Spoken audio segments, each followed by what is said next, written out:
Buenas tardes una vez más. Bueno, llegó el viernes, ¿no? Es el momento ideal después de toda la semana que estamos esperando para descansar. Porque en definitiva, si hay algo claro de lo que nos ha pasado en estos 2 meses en cuarentena, es que desde el punto de vista laboral es todo un poco más complicado. No nos quejamos, ¿eh? Estamos muy contentos de seguir empleados, pero la complicación nos cansa un poquito más. Yo veo ya se están subiendo los seguidores, aquí lo tenemos. Ahora le voy a dar like a la página, le voy a dar share, compartir para que mis amigos sepan que estamos en vivo. Y fíjense que el título de este encuentro es clave, Remdesivir. ¿Se acuerdan que hicimos entrevista con el médico que utilizó por primera vez esta droga en el mes de enero en la ciudad de Everett, en el estado de Washington? Y él nos dijo cómo lo hicieron y por qué. Porque no era una droga, como no hay drogas para el COVID-19, pero el paciente acordó en recibir esa droga y tuvo una mejora significativa. A partir de ese momento la empezamos a seguir. Parece que las noticias son buenas con respecto a Remdesivir. Vamos a hablar sobre este antiviral y hay una cuestión de un nuevo estudio, creo que es del New England Journal of Medicine, con el doctor Francisco Martí del Hospital Brigham and Women's de la ciudad de Boston, que está asociado con la Universidad de Harvard, ¿no? Sí, Exacto. ¿Cómo le va, doctor? muy bien. Muchas gracias por la invitación, por hablar otra vez contigo. No, al contrario, un gusto. Hay muchísimo interés en el tema médico porque la gente realmente quiere saber, está buscando una salida a esto.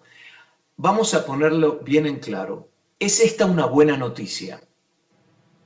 Por supuesto, o sea, para pacientes que están enfermos, que necesitan estar hospitalizados, tenemos ahora un antiviral con efectividad demostrada, en el que podemos ayudar a esos pacientes tempranamente y cambiar la dirección de la enfermedad, ¿no? De que duren hospitalizados menos, que se pueden ir a la casa antes, que eviten las unidades de terapia intensiva, que se recuperen más rápido del daño que el virus hace en el pulmón y en otros órganos.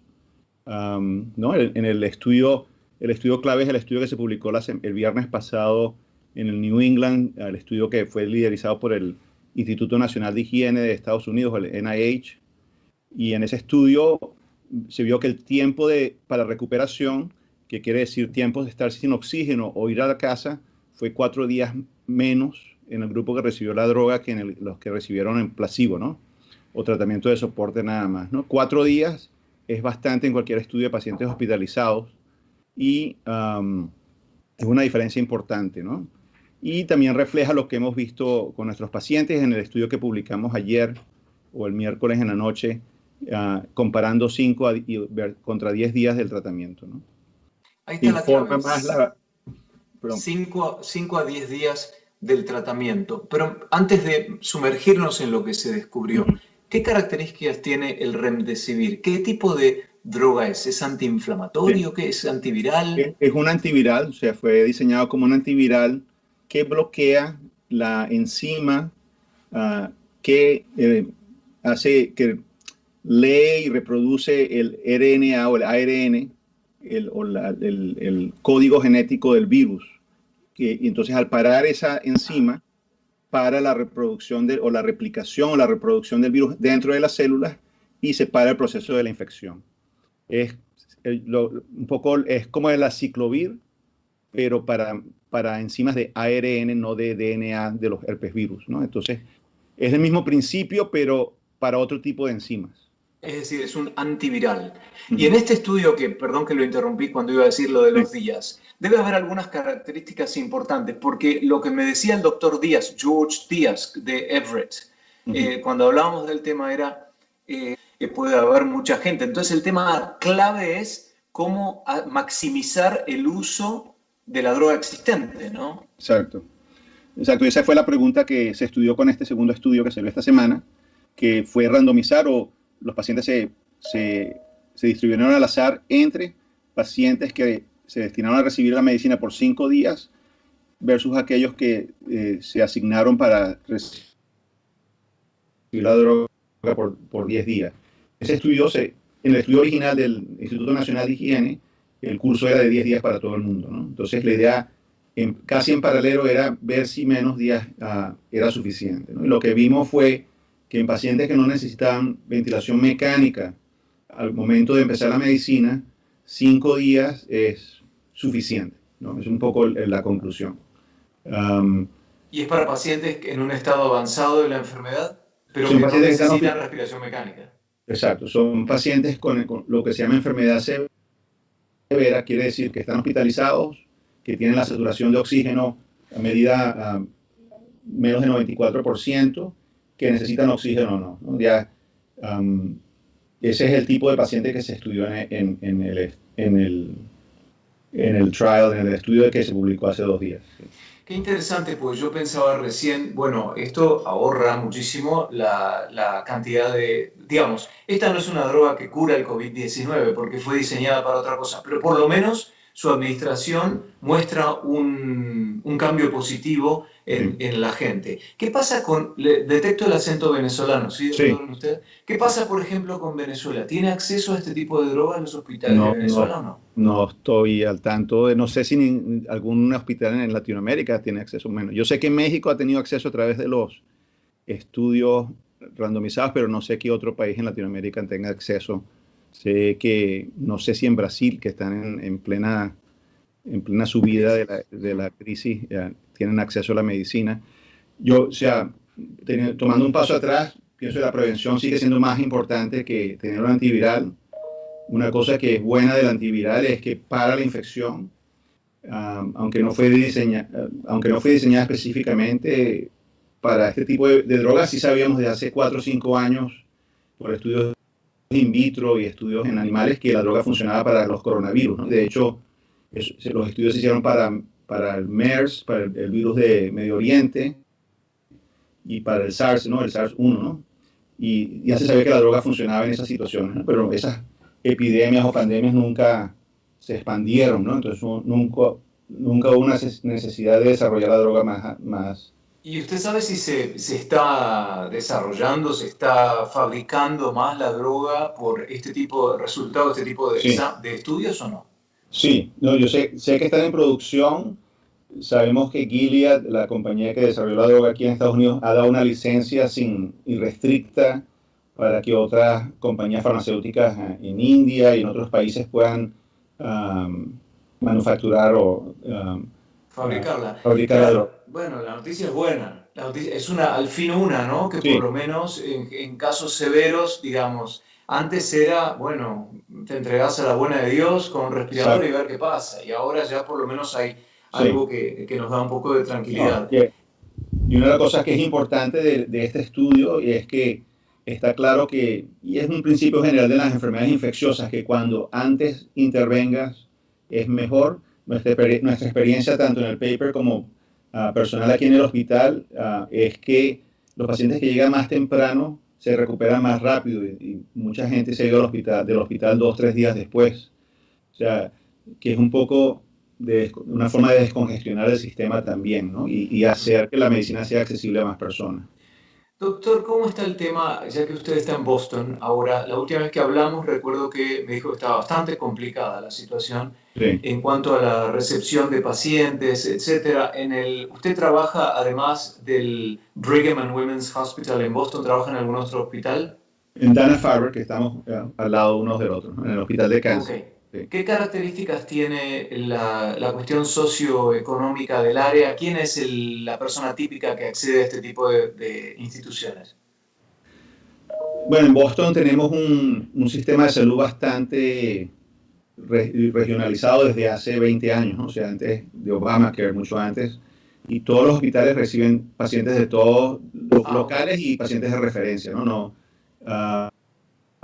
Algunas zonas tienen pacientes más pobres simplemente por las urbanizaciones o los barrios que están alrededor, pero todos tenemos una población mixta, ¿no? Ok. ¿Y cómo ha visto en este último tiempo, comparado con la vez anterior que hablamos hace unas semanas? ¿La situación ha mejorado, ha empeorado? ¿La gente se acerca con la misma asiduidad a la sala de emergencias? Estamos mucho mejor, o sea, el distanciamiento social y todas las medidas epidemiológicas han funcionado muy bien. De hecho, un centro de convenciones que era bastante grande se había convertido en un hospital de 1000 camas y nunca se llegaron a utilizar más de 700 camas y ya está cerrando. Ya todas las salas de los hospitales han bajado muchísimo, o sea, de un máximo de 160 a 170 camas de COVID que teníamos en el hospital, ya estamos en 40, 45, y igual en todos los hospitales, o sea que todo ha bajado bastante. La gente se está acercando antes, estamos viendo casos menos severos, lo que es bueno, ¿no? Un poco, que también es otro mensaje para la población, es que un poco el mensaje era antes, bueno, quédate en la casa y si te estás muriendo, ven al hospital, pero ahora yo pienso que ahora que tenemos tratamientos, el tratamiento que funciona es, si estás enfermo, acércate y que te examinen, que te veas, si estás más enfermo de lo que piensas, tienes acceso a tratamiento, ¿no? Claro. Estoy contestando a algunos de los seguidores, me preguntan cómo se llama el tratamiento. Remdesivir, lo acabo de poner, es el nombre de la droga, ¿no? Sí. Nuevamente, no hay cura todavía, ni tampoco esta droga fue diseñada para el COVID-19, pero los estudios están mostrando que hay un progreso significativo en aquellos casos que son severos. Mauricio Javier Moreano, doctor, dice, utilicen hidroxicloroquina. ¿Qué le diría usted a Mauricio?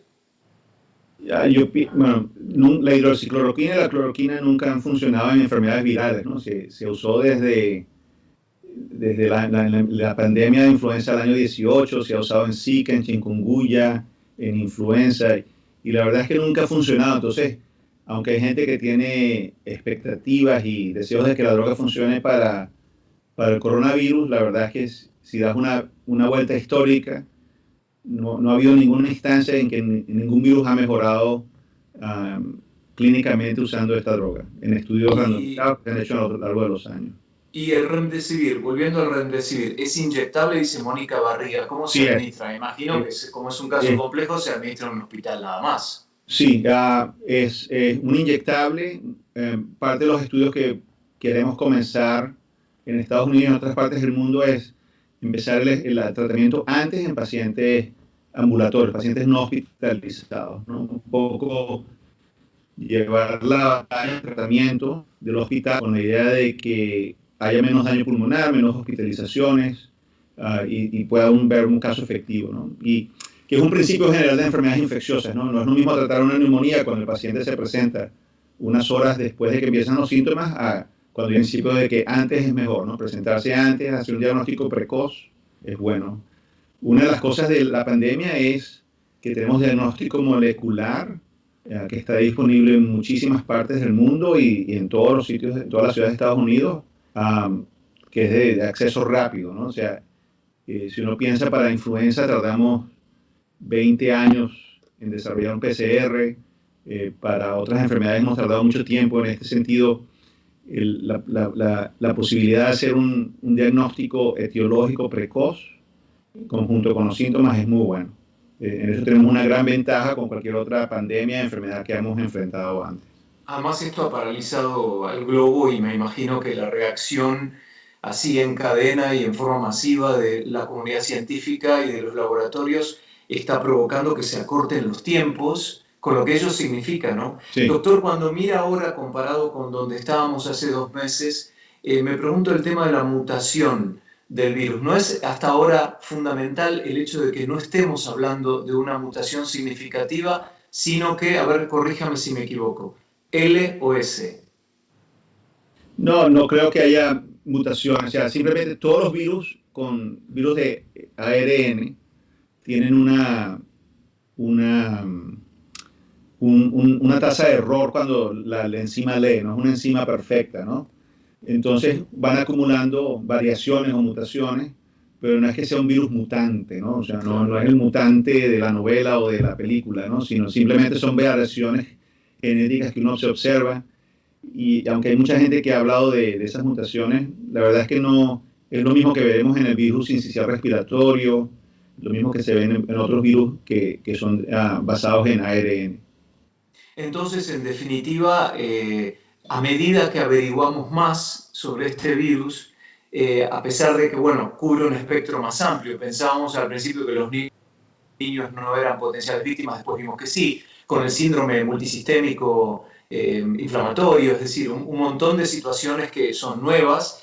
Por lo menos parece como que la definición del virus está bien cuadrada, ¿no? Y que ya la ciencia sabe muy bien hacia dónde vamos y ahora lo que hay que esperar es el tiempo para los trials, ¿no? Para los estudios, sí. y finalmente se va a lograr. Usted tiene dentro la expectativa positiva, ¿no? De que vamos a salir bien, científicamente hablando. Sí, el problema es cómo proteger a la mayoría de la población mientras estas respuestas clínicas, ¿no?, surgen, ¿no?, o salen, ¿no? O sea, tenemos tecnologías y hemos avanzado mucho más bueno, la comparación es la pandemia de influenza del año 18, ¿no? Entonces, en eso fue simplemente puras medidas epidemiológicas, no hubo nada que funcionara, ¿no? Claro. No teníamos antibióticos, no teníamos antivirales, no teníamos terapias intensivas, no teníamos cómo mantener a la gente viva, ¿no? Incluso que estaba muy enferma, ¿no? Entonces estamos en una plataforma distinta, pero al mismo tiempo tenemos una población mucho más grande, una transmisión que es mucho más dinámica y subrepticia, ¿no? En el sentido de que, ¿no?, pacientes asintomáticos pueden transmitir la infección a sus familiares o a sus amigos sin saberlo, ¿no? Entonces es una epidemia distinta, ¿no? Entonces yo pienso que hay que continuar con las medidas de salud pública, la higiene personal, el uso de máscaras o viseras, ¿no? Hay tratamientos, hay muchas iniciativas muy interesantes. Hay otro antiviral que sería oral que se podría utilizar, que está en desarrollo. Yo pienso que será 6 meses antes de que empecemos a hacer los estudios porque está muy precoz. Está todo el tema de los anticuerpos monoclonales y hay varias iniciativas en varios países, incluyendo Estados Unidos. ¿Y qué hay con el margen de error de esos estudios? No sabemos. O sea, por ejemplo, en el Ebola funcionaron muy bien los anticuerpos monoclonales. Depende del virus, ¿no? Entonces, y lo importante es no precipitarse. No precipitarse y estar abierto a varias opciones, ¿no? Claro. Vacunas, Doctor, tipos de vacunas, etc. ¿Usted tiene hijos? No. Ok. Si vamos a decir que tiene hijos o alguien de su familia se le acerca y le dice, ya no aguanto más. El gimnasio está abierto, mañana voy al gimnasio. ¿Usted qué le dice?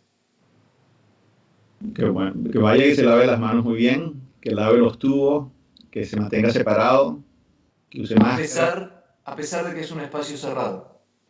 Sí, depende de cuántas personas están en ese espacio cerrado, ¿no? O sea, si es un gimnasio donde la gente puede estar separado, si puede ser un gimnasio al aire abierto es mejor. Ok. Dependiendo del clima. ¿Qué hay con las piscinas? Bueno, ya empieza el verano en el hemisferio norte, quiero ir a la piscina de mi complejo. Le dice, doctor, ¿qué hago? ¿Puedo ir o no? Depende de cuántas personas vayan, ¿no? No sé. Hay un problema de concentraciones y la verdad es que ya va viendo gente que ya ha tenido la infección, que son inmunes, ¿no? Es decir, el tema de la distancia continúa siendo lo mismo, ¿no? Sí. Ahora, otra pregunta más. Tengo el pelo ya por la cintura, más o menos. Tengo que ir a la peluquería.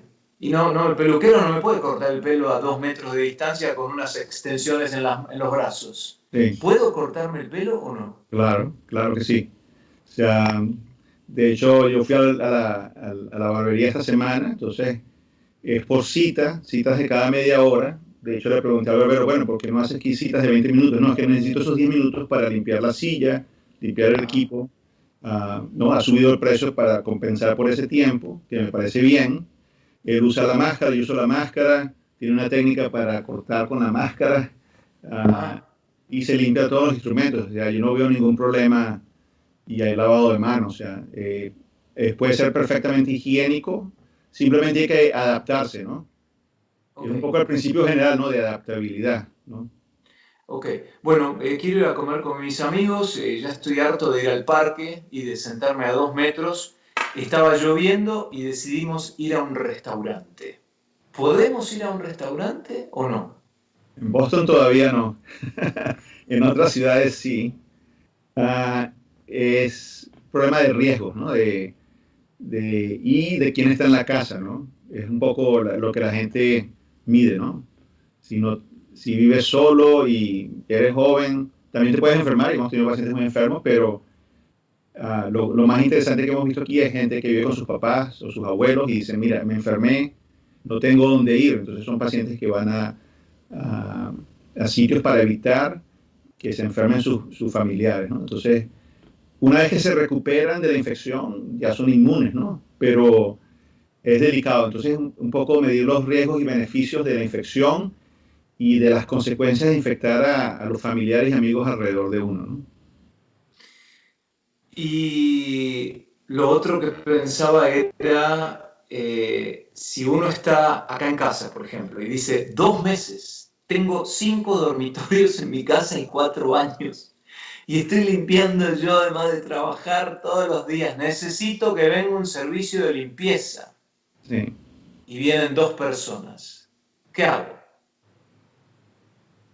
Páguenles bien, porque ellos se están exponiendo a riesgo y, ¿No pueden traer acá a mi casa el virus? claro, Ellos, puede que sí, pero también, o sea, lo que estoy viendo aquí es la gente usa su máscara, usa sus guantes, hace su higiene, están limpiando. Yo pienso que ellos están más expuestos al virus, ¿no? Y es un poco lo que se ha visto aquí, un poco lo que comentaban en los periódicos esta semana, que la gente que más se ha afectado al virus es la gente que no podía dejar de trabajar, ¿no? Que no tenían, ¿no? Entonces son personal de limpieza. Esa gente ha seguido trabajando y se ha expuesto a la enfermedad. Y muchos, incluso la gente que hace mantenimiento en nuestro hospital, o sea, la mayoría de los enfermos de nuestro hospital fueron gente del personal de mantenimiento, ¿no? Entonces, agradecerles y respeto y pagarles bien.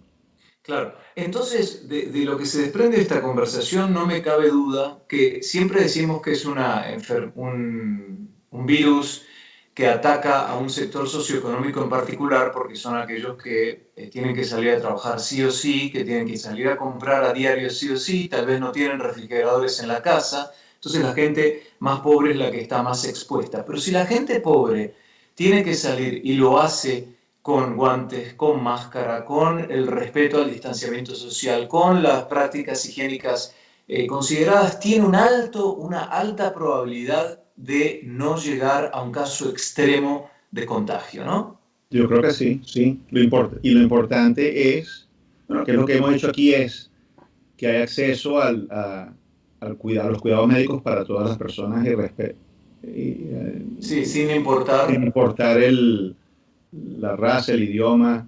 Eso ha sido una cosa muy bonita aquí, por lo menos en nuestro hospital, ¿no? Que más de la tercera parte de los pacientes en nuestro hospital fueron latinos cuando el censo en la población es 10%, ¿no? Y también la gente de color y asiáticos, o sea, hemos visto gente de todas razas y todos idiomas, ¿no? Y todos se les ha atendido, ¿no? El Remdesivir, entonces, este antiviral sigue dando resultados positivos, se presenta como una opción para enfermos severos. Sí.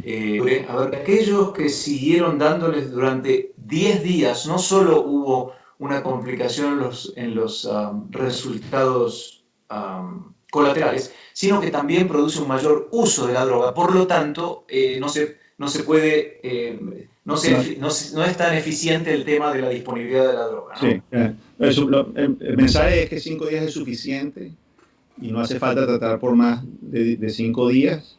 Y la observación nuestra es que en pacientes que llegan temprano, 2, 3 días de administración es suficiente. Entonces, un poco el mensaje es, si alguien se siente enfermo, consulte al médico, vaya a la emergencia y sea tratado precozmente y es mejor para el paciente y es mejor para el sistema. Claro, evidentemente el tema de haber asumido esta cuarentena con responsabilidad a nivel masivo ha evitado un colapso sanitario, al menos en Estados Unidos, por supuesto en otros países también, y de esa forma se pueden cambiar los patrones. Antes decían, Sí. no vayan a la sala de emergencia, ahora Exacto. sí pueden venir porque hay disponibilidad. Exacto. Doctor, ¿cuándo podemos esperar un nuevo estudio sobre Remdesivir para ver si nos dan una actualización de su uso y eficiencia? Sí, hay otro estudio que está para pacientes con enfermedad moderada. Ese estudio se está cerrando la base de datos esta semana y esperemos que en un par de semanas tengamos los resultados publicados. Está el, el reporte que se publicó la semana pasada del Instituto Nacional de Higiene. Fue un reporte preliminar. Nos esperamos el reporte final en 1 o 2 semanas. y ahora comienzan toda una serie de estudios nuevos en los que esperamos ayudar para tratar de hacer estudios ambulatorios, tratar de tratar aún más precozmente y hacer mejor uso de la droga mientras ¿no? otras modalidades terapéuticas salen, no progresan y salen al uso de las personas. De los Lo consultaremos entonces porque esperamos ansiosos a ver qué resultado dan los estudios. Doctor Francisco Martín, cardiólogo del Hospital Brigham y Women's de Boston. Gracias. Gracias a ti. Hasta la próxima. Hasta luego. Voy a leer, mientras tanto, algunos de los seguidores que están con nosotros. Gloria Villarte, saludos, dice, ya es top fan. También Pavel Mauricio Reyes. A ver, hay algunas preguntas, voy a ver acá. Hola CNN, dice Martínez Méndez, top fan. Fedra Evia dice gracias. Mauricio Javier Moreano pregunta, ¿cuánto cuesta la pastilla de Remdesivir? No sé si es una pastilla, parece que no, ¿no? Es intravenosa. Intravenosa, claro. Sí. Solo se puede aplicar en los hospitales. No tiene precio porque no está aprobado en ningún país, ¿no? O sea, ¿y cómo es que se le da a los pacientes? ¿Quién paga la administración? Ahorita el Gilead ha donado todas las dosis que tenía, 1,5 millones de dosis, entre Estados Unidos y el resto del mundo. En principio, todos los países donde Gilead está, que es una compañía global, va a recibir suministros, ¿no? Y yo pienso que dependerá de cada país cómo se utilizan. Gilead es israelí, ¿no? ¿Es un laboratorio? No estoy seguro. Sí, la tengo vista. Sí. Perfecto. Bueno, gracias, doctor. Hasta la próxima. Hasta luego. Y gracias a ustedes, vamos a sacar un resumen de 3 o 4 de estas preguntas y las voy a postear en cnne.com/encuentro. Esto es Encuentro Digital CNN. Buen fin de semana.